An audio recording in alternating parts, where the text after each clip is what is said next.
Well, hello there. This is CJ Ferry and Spindle City Commentary.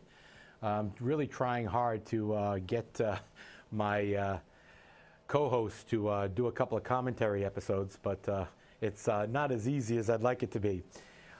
Today I want to talk about snow removal, not snow plowing, snow removal.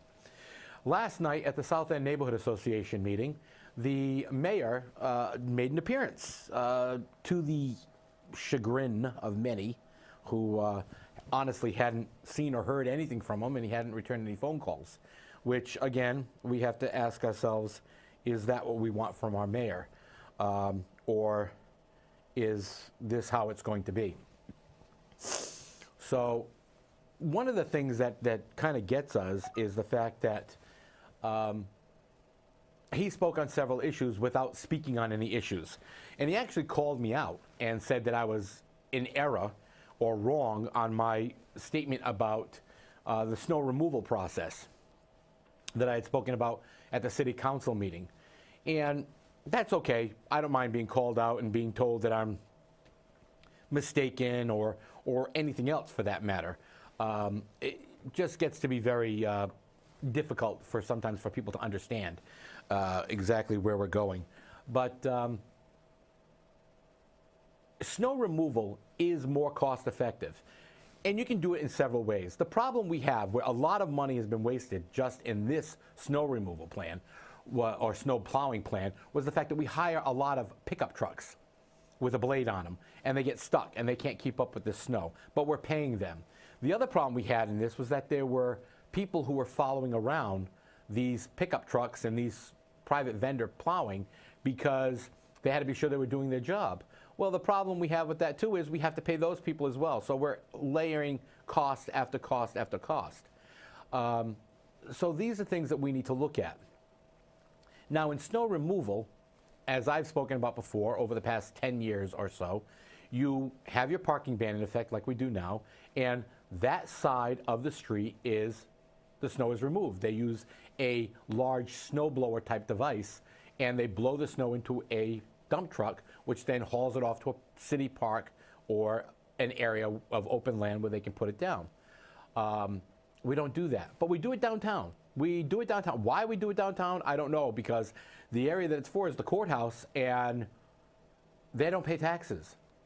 So people who pay taxes have to go without. And that's okay. We accept what we have to accept, I guess, in Fall River. But some issues that were brought up, which I think are poignant and very key in Fall River's problem. Number one, Fall River does not own any snowplows, blades, or equipment for snow removal. Isn't that amazing? Or for snow plowing, for that matter. Isn't that amazing? So what do we have to do? We have to private contract everything out. Again, another cost on top of another cost.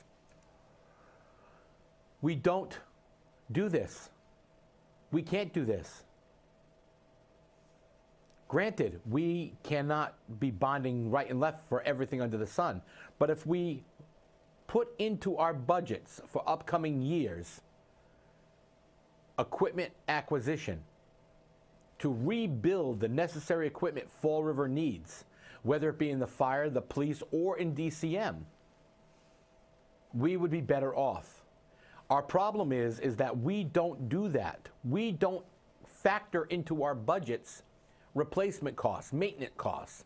I mean, look at a high school that's 40 years old, or not even 40 years old yet, and already is dilapidated to the point that we need to go back to the state and ask them for more money to build a new high school.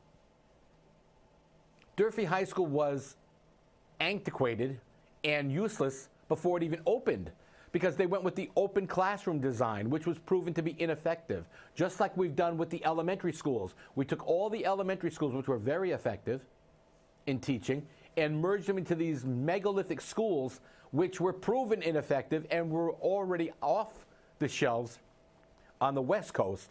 But by the time it got here, we had already committed to them. Why? Because Fall River, as always, is 10 years behind the ball. And we can't have that. If we are to improve our economic development, if we are to improve our life, if we are to improve our lifestyle and our income levels in the city of Fall River, then we have to improve our educational level, we have to improve our services, and we have to improve even our snow removal. Snow removal is very important because it pertains to safety. Now, the mayor said in his statement at the South End Neighborhood Association meeting that he had heard of no complaints about DCM's handling of the snow plowing and making the streets available for emergency vehicles. Well, obviously, Mr. Mayor, you didn't listen to the police scanner calls where EMS was calling dispatch to call DPW or DCM to come and plow out so they could get to the victims that they had to get to who were in health crisis. That is not acceptable emergency management. And for the mayor to turn around and say that we've compared our response to that of sister cities like Woonsocket and Cranston and Providence and New Bedford, we've done better than they have. I told the mayor yesterday, and I'll say it again now, appearance becomes reality. And the appearance to the people of Fall River, en masse, was a poor handling of this snowstorm.